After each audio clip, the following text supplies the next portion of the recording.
Well, good evening, everybody. Hey, it's Cutler here on the Let's Talk to Cutler broadcast. It's the 18th of January, and the month is moving. And as I often say, so are we. Hey, listen, if you're passing by my channel for the first time, please do me a favor. Just stop. Give me about 1,800 seconds. That's all I really need because this channel is about motivation. It's about inspiration. It's about taking the time to see how the day went. It doesn't mean that today was a failure or a flop, but it means that we're just stopping, and as a community we're looking at the day to see what can I do to show up a little bit better tomorrow than I did today. And more specifically, as we're doing that, how can I grab some of the lessons that today or that the day was trying to show me, and how can I take those lessons and catapult myself into tomorrow and show up a stronger, a better, a more victorious person? We're definitely going to do that. And we're going to talk more specifically this evening because we're reading from this book right here, When I Am Overwhelmed, How to Handle Life at Its Most Intense Moments. We've been talking about some intense moments. We've been talking about some real life situations, some real things that people go through, real things that we go through, real situations and hurdles and challenges and all those things that we encounter. But we are, as a community, taking a look at those moments.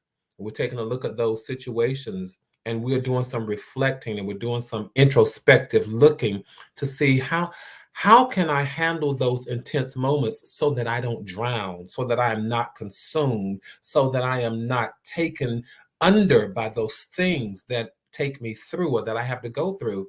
And one of the lessons that we started talking about in one of our last conversations was learning how to encourage other people. Certainly, we've talked about giving our emotions a voice. When you're going through things, how many of you all have learned to give your emotions a voice?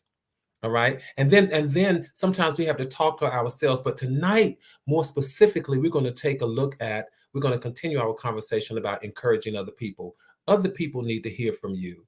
Other people need to hear from you.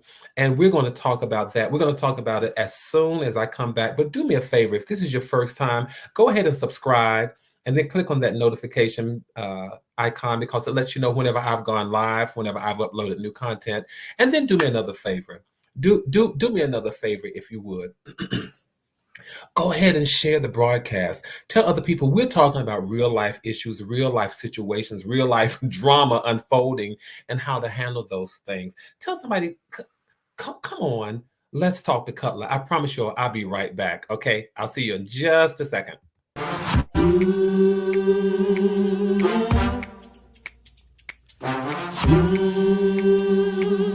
Let's talk to God.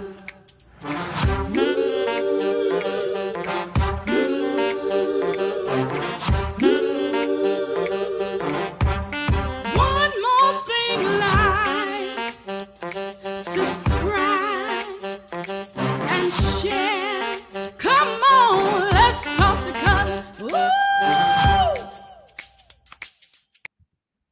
All right. As the song says, come on, let's talk to Cutler. And Cutler is certainly glad to talk to you all. I want to shout out the LTTC VIPs for just a moment. I've started doing something new, so I'm just going to go ahead and do that. I want to shout them out. The LTTC VIPs, they tend to be the people who just jump into the chat and start talking first, or jump into the chat and start spreading the word about the program. And it varies, of course, from Tuesday to Thursday, time to time, whenever we show up. So I want to shout them out this evening. They are T. Cutler.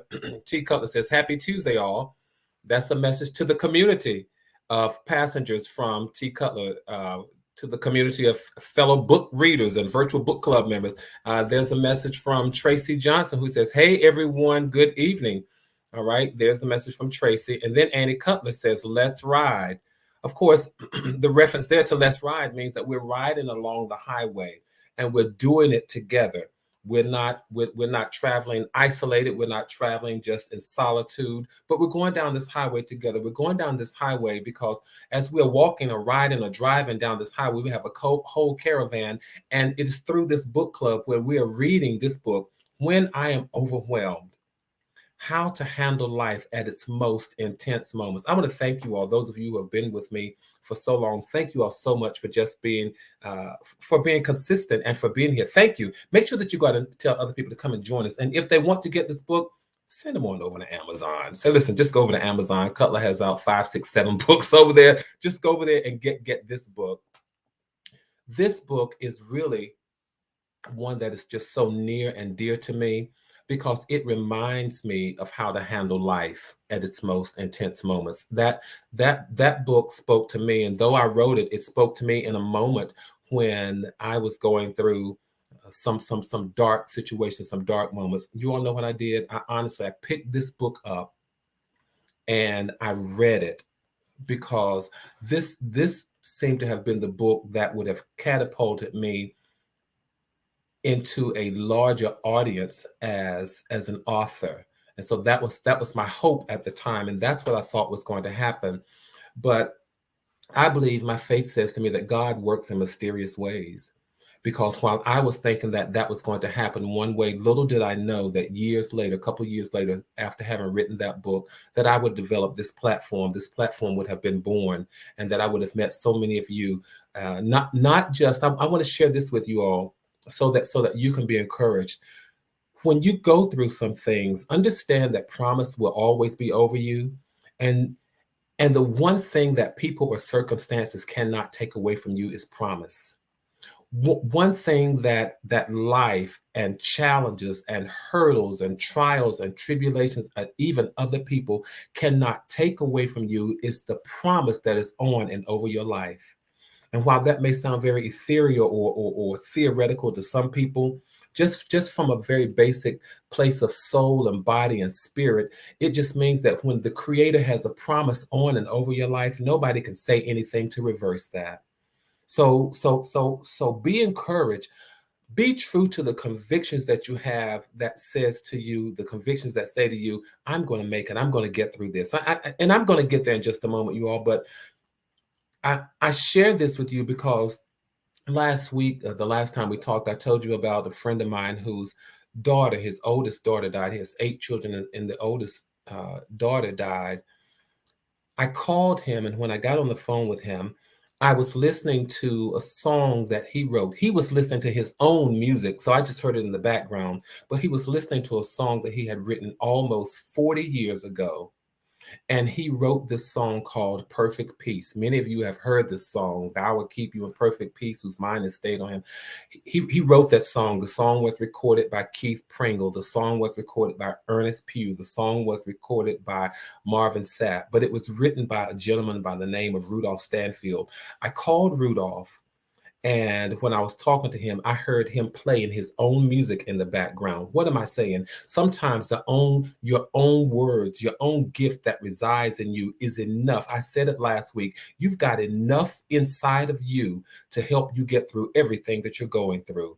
Many times we just have to learn how to pull it out, or sometimes we need other people to help us pull it out. Sometimes we need other people to remind us that it is there, that you've got all that you need inside of you to get through everything that you have to go through. Little did I know that the very words that I had written would be the words that lifted me up out of a dark pit. So I'm saying to you all this evening, the same is true. You have enough gifts and talents and values inside of you. You have enough wherewithal, enough perseverance, enough strength inside of you to go through whatever you have to go through. All right. It becomes our responsibility quite often then, once we pull from within ourselves, we have to learn how to get others to see what's inside of them. So that is where I want to pick up with our conversation this evening. I want to do something that I've not done yet. I think I've done just a little bit, but I want to go to a place where I really share with you the words that I wrote, because these are the words that spoke to me. These are the words that lifted me. I hope they lift you this evening. As we sometimes we get into a place and a space where we wonder, when other people are going through, what do I say to them? Cutler, I just don't know what to say to people. You all put it in the chats for just a moment, because I want to hear from you. I want to know that I'm on point with this conversation. How many of you have ever been in a position to help someone else with your words, but you didn't know what to say? You saw other people going through. You saw other people dealing with life and dealing with trials and dealing with hurdles and dealing with hardships and dealing with financial disappointments, dealing with relationship breakups, dealing with the death of loved ones, the death of friends, or dealing with all kinds of chaotic things in their lives, and you just didn't know what to say. How many of you have ever been in a situation like that? You heard or you knew about something that happened to a friend, a family member, and you just didn't know what to say. I want to talk to us. I want to talk to us about that this evening. So I want you all to let me know in the chat. Thank you. T. Cutler said me. Sometimes all I can do is pray for them. That's true. Because sometimes, even as expansive as my vocabulary seems to be to other people, may I confess to you that there are times when I'm at a loss of words. I called my good friend when his daughter died, and I said to him, I am at a loss of words. I want you to hear my voice. That's all. And I want to hear your voice and know that you're okay, but I'm at a loss for words.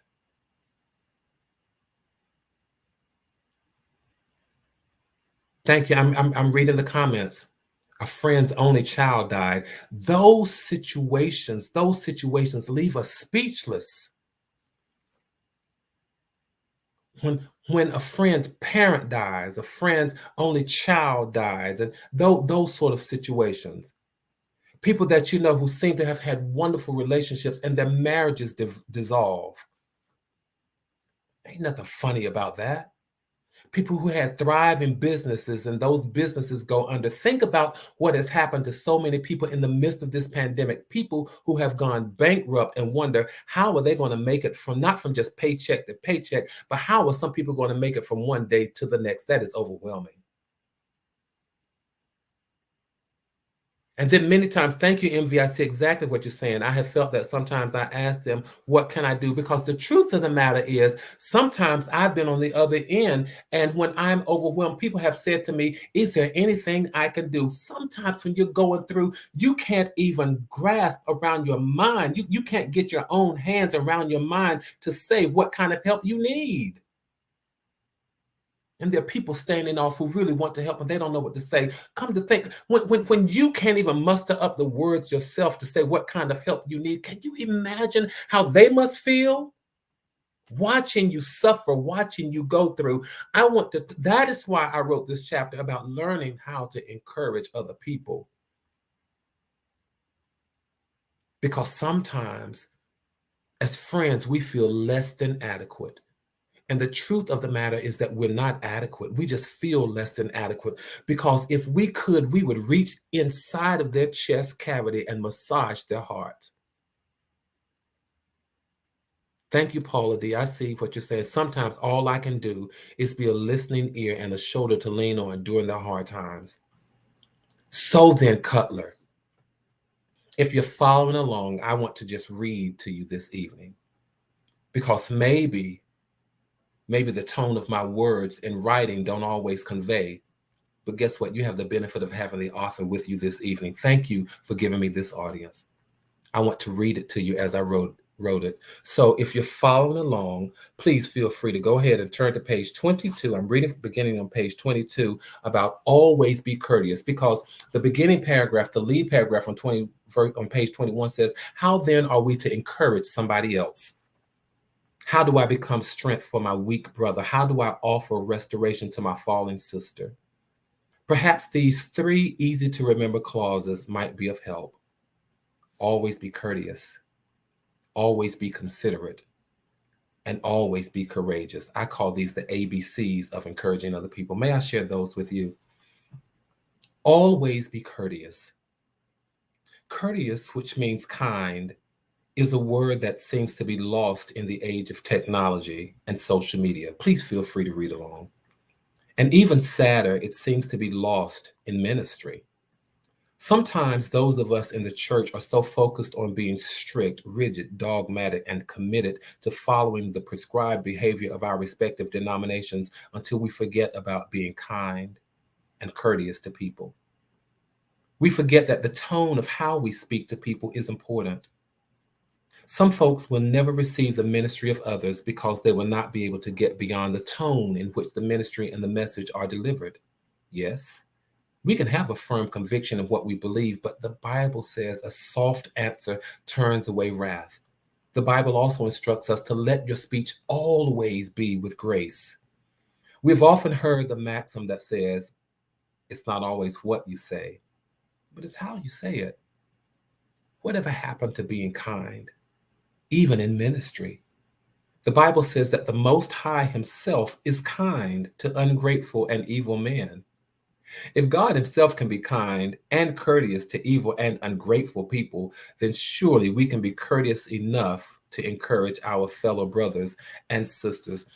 What are you saying, Cutler? I'm saying the desire to want to help somebody, the desire to want to encourage somebody has to come from a space of being courteous.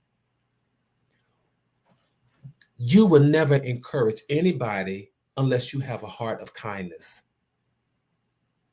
The principle of kindness demands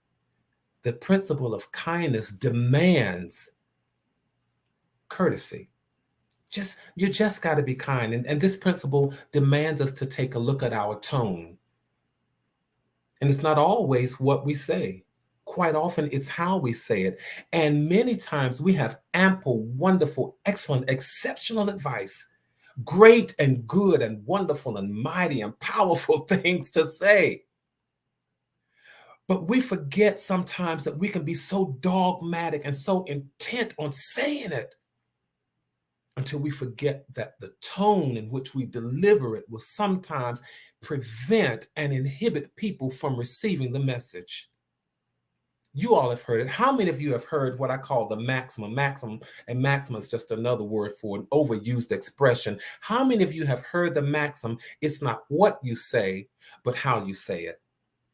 You all can chat it up and talk with me. How many of you yourself have realized that from time to time that what you said was wonderful, but you had to go back and you had to question yourself and you say, I wonder why these people just aren't taking my advice. Have you considered sometimes that it wasn't necessarily what you said, but how you said it?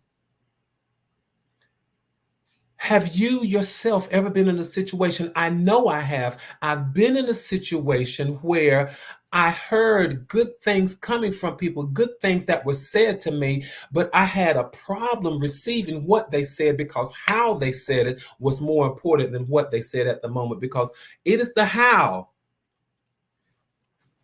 It is the how that pierces the heart. How you say a thing will pierce the heart. What you say, and this is just my theory, you all, how you say a thing will pierce the heart. What you say will activate the mind. How you say a thing will pierce the heart. When people know that you are saying stuff to them out of kindness, out of courtesy, out of love, out of concern, when they know that you are saying it that way, that's how you're saying it, it will pierce their heart. And when you can pierce their heart, then you can activate their minds and get a response. And say, listen, sweetheart, I know that you're going through. I know that you're having a hard time. And say to them, I really don't know what to say, and my words might be off and they may be jumbled, but understand I'm coming from a place of love.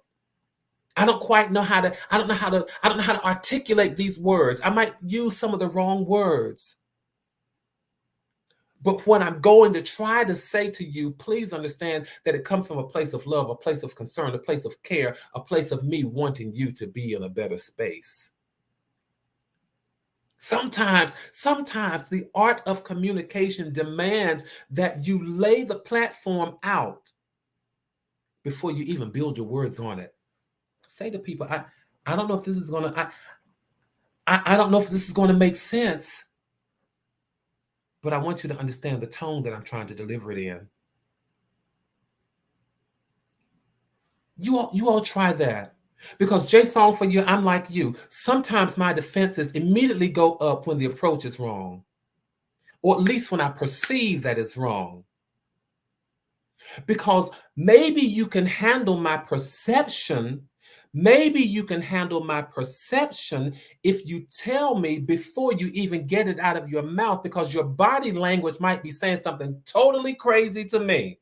And I'm reading your body language before the words come out of your mouth. So maybe we just make a practice of saying, you know what I want to say something to you out of love. And when you say that to people, it causes them, it has the possibility of causing them to lower their defense shields. Because now they're hearing, they want to hear the thing that you say. All right? Always be kind. Always temper your words with kindness. I have people in my family and some of my circles that I've heard them speak to people, and I said, oh dear God, the people that you're talking to are never going to receive whatever you have to say. You could this is just to create a hyperbole, just an over exaggerated example. You can have a fiery message from God, but when your approach is wrong, you don't get a chance to pierce their heart. You don't get a chance to pierce the heart. Because guess what? When your approach is wrong, I see that you all are putting it there. If the delivery is off, the message will not be received correctly. Paula, you're absolutely right. Tone is everything, Tracy. You're right. And if their delivery is wrong, then your response might be kind of off as well. Donnell, I'm with you. Sometimes I shut down too. And while that happens, while that has happened to us, I'm encouraging us, let's take a look at those examples. Talk about how to show up a little bit better tomorrow than we did today. Let's take a look at some of those negative examples of what happened to us or what they did to us. And let's say, I will never be that person. I will not be that person. Their approach to me was wrong. So how do I take that lesson and make sure that my approach, to the extent that I can, how do I make sure that my approach is not always wrong? I examine the experiences that I've had. And one of the things that Cutler has reminded us is that even before you say a word, tell the people what pot you're pulling it out of. What basket are you taking this out of? Are you taking this out of a basket of anger? Are you taking this out of a basket of love? I need to know. If you let me know what basket you're pulling your words out of, even before you give me those words, at least I know the basket that they're coming from. K Sharp, I think I'm saying exactly what you just put in the chat. I try to center myself before speaking so my delivery can be received. You put that wonderfully. Let me just share that. I try to center myself before speaking so my delivery can be received. And so when I center myself, that gives me an opportunity to say to the audience, here's the basket that it's coming out of. It's almost like a parent who they get ready to discipline you or to beat you, and they say, listen, this is going to hurt you more than it's going to hurt me. Listen, if they say that to me after the fact, I'm like, okay, yeah, right. Okay, sure. And that was an exaggerated example, but as adults communicating to each other, to people, center yourself and let them know the basket that is coming from, all right? And then not only should we always be courteous, but let's keep on reading, you all. Let's keep on reading. We should always be considerate. Being considerate means that we are concerned and careful not to hurt others. I'm a big proponent of that. I never want to hurt people. It is not my desire to hurt people. That is why when you speak to them and you say, listen, this is coming from a place of love, and you say what you have to say, then they can receive it, even if it puts them in a place of being hurt and unto correction. I'll give you an example in just a moment. Being considerate means that we are concerned and careful not to hurt others. It really means that we give careful consideration to how we treat others. It's one thing to have a firm conviction about the things that we believe, but what happens when we become so reckless in our belief so as to disregard the impact that our speech, our opinions, our views, and our tone will have on people? What happens when we are so reckless until we don't care how people are going to perceive our message? What happens when we are so reckless until we don't care how they're going to feel? What happens when we are so reckless until it bothers us not at all how they felt when we said what we said? What kind of person can talk to somebody and not care about how it makes them feel? I worry when I worry about, and I don't associate myself with people who say, I don't care how it makes them feel. Because when you don't care how it makes them feel, it makes me wonder if you care about how I feel. And that is, thank you, McDiner. Thank you, Angie. That is what always be considerate is about. It means listen with your heart. It means first seek to understand. It means to put yourself in the other person's shoe. We've got to be careful. Even from, as I write, even from the pulpit, we should seek to ensure that our delivery is rooted in love and conveyed with real care and consideration for our fellow man. I care about how people are going to receive my message. I care about the impact that my words might have on somebody else. I care. And that's what consideration is all about. Consider the heart of the other person. Consider how they may feel. Consider how they might interpret it. I care. And whether it comes from an authority, whether it comes from an authority figure, I want to keep on reading. Listen, everything that we do has to be tempered in love and consideration. Whether it's giving advice or even if it's ministry, the end of this paragraph says, I submit to you, and you all, this came from my heart. It still comes from my heart when I write it. And when I share it with you, I submit to you that ministry without love and consideration is not ministry at all. Well, listen, even if you can't even grasp your hands or your minds around the word ministry, just the fact of encouraging somebody or helping somebody without coming from a place of love is not helping them at all. And when you're not considerate, you're not helping them at all. It just isn't. It absolutely is not. There's a scripture that says, let everyone see that you are considerate in all that you do. And may I suggest to you that it is not a sign of weakness to be considerate of other people. Instead, I wrote this really from a place of conviction. Instead, it is a demonstration of the love of God and the grace that we have received on our own lives. Years ago, this gospel song emerged on the scene that talked about the compassion that moved God to pay redemption's price for fallen man. And the lyrics suggested that rather than destroying us, God was considerate of his creation. I use that as a point of reference, and I concluded about being considerate by saying this. Think about it. If your faith is anything like mine, this paragraph may really hit to heart. And if your faith is not necessarily quite like mine, there may be something in here that resonates with you. If God himself could be considerate of creation, then we ought to be considerate of each other. And I believe that if we are considerate of each other when they are overwhelmed with and by life, then based on the spiritual principle of reciprocity, we will receive consideration when we in turn are overwhelmed. What you do for others, what goes around comes around.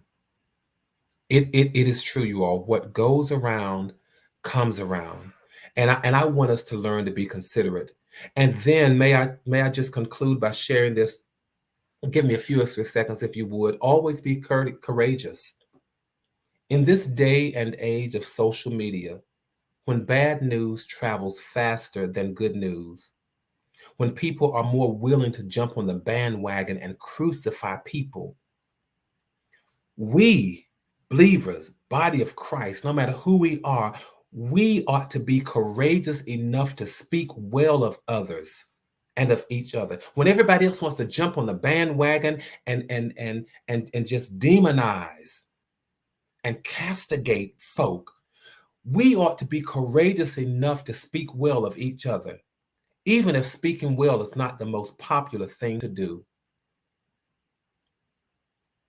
Angie, you're right. We need to sow into each other because you reap what you sow. Be courageous enough to demonstrate love. Be courageous enough to encourage each other.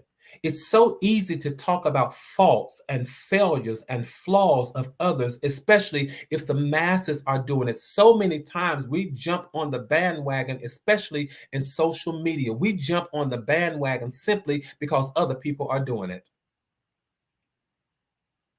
And fear and cowardice are the guiding forces that steer us in the direction of the masses. When you don't think for yourself, don't do that. Don't be persuaded by the masses without putting your own thought into a thing. Courage speaks. However, courage speaks to our souls and compels us to stand up for right and righteousness, even when it is not popular. Life teaches us the importance of making sure that we respond to fear and courage appropriately. We've got to be careful not to succumb to fear and cowardice behavior when dealing with others, because there very well might be those moments when we are the ones who could benefit from the courage of somebody else. What about when you're going through? What about when you are targeted? Don't you wish, don't you hope, don't you long for the few people who just don't who don't just want to crucify you because the crowd is crucifying you? But don't you long for the person who seeks to understand you, who is courageous enough not to go along with the crowd, but who seek out the truth of who you are? So many times we could jump on the bandwagon of public opinion and public scrutiny, but don't do that. Choose the narrow road. Do your own thinking. Because I'm telling you this, you all, have the courage. Cutler, what is this about? This is about encouraging somebody else. Have the courage not to just look at them like the masses do, but have the courage to think on your own. Let me see what their heart says to me. Let me see what their deeds speak to me. Because courage does not always make you stand up, but sometimes it makes you kneel down and take the lesser road.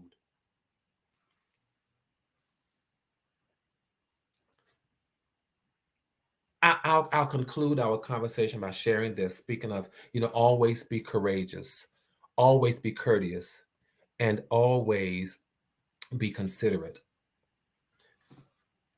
These lessons exemplify the life of a gentleman who recently passed. If you've ever spent any amount of time in the Atlanta area, a significant amount of time, you might have encountered a gentleman there who is often referred to as the happy preacher.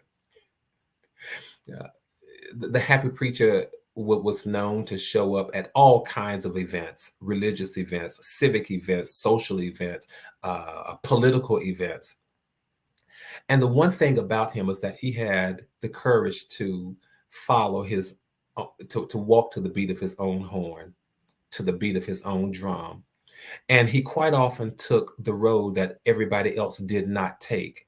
And that was the road to always be happy. That is why he was dubbed as the happy preacher. Wherever he went, he was sure to sow seeds of positivity, to sow seeds of happiness, to encourage somebody, to speak positivity in somebody's life. He was always encouraging. So he was always courageous. He was always considerate. He was always courteous. And so just in these final notes, in these final comments, I pay homage and tribute to him, because I was listening to a clip that reminded me of something that he said. Why is it important? Why is it important to be considerate? Why is it important to be courteous? Why is it important to be courageous? Because that speaks to who you are. It speaks to what you want in your life. And it doesn't matter what other people say about you, because sometimes, how many of y'all know folk who just don't like kind people, folk who just don't like courteous people, folk who just don't like courageous people? There are some people who aren't going to like you no matter what you do. Happy Preacher dubbed a phrase that said, listen, I'm done. Y'all can hate me all night. but I'm still going to heaven when I die. It's kind of funny when you think about it, but what was he saying? I'm going to be who I am. I'm just a nice person. I'm a kind person, and I'm going to be that person. Be kind, be considerate, be courageous, and let that be you. And don't worry about what other folks say, because there's somebody who needs the kindness, who needs the consideration, who needs the courtesy that is within you. Don't be. Thank you, Angie. Don't be mean and surly. Don't be mean and surly, but be kind. And if people talk about you for being kind, let them talk. And you say to them, as the happy preacher said, you can hate me all night. I'm still going to heaven whether you hate me or not. Y'all listen, I've got to go. I've got to go because it doesn't matter what people say about me. It doesn't matter what people say about you. I just encourage us to be kind. And I'm almost just stuck there. Because in this day and age, people are just nasty, but not us. Let's just be kind. Let's be kind. Let's be courageous. Let's be considerate. Let's be courageous. Because guess what, you all? We're going to keep talking about how this is how you handle overwhelming moments. This is how you help somebody else to get through. This is how you help somebody else not to drown and not succumb to the pressures and the waves of life. All right. I think what I want to do the next time we talk is to open up with some of those personal reflections that we can chit chat and we can talk about, because I then want to talk about how do we build a peaceful habitation, a space of peace to live in. You all tell somebody else to come on back and let's talk to Cutler. I got to go. I've done enough reading for one night. I've got to go. Listen, do me a favor. Let's keep building community. Let's keep maintaining connectivity. Keep your heads up. Keep your hope up. Stay safe and stay sane. Get out of here. I will see you all Thursday. Good night.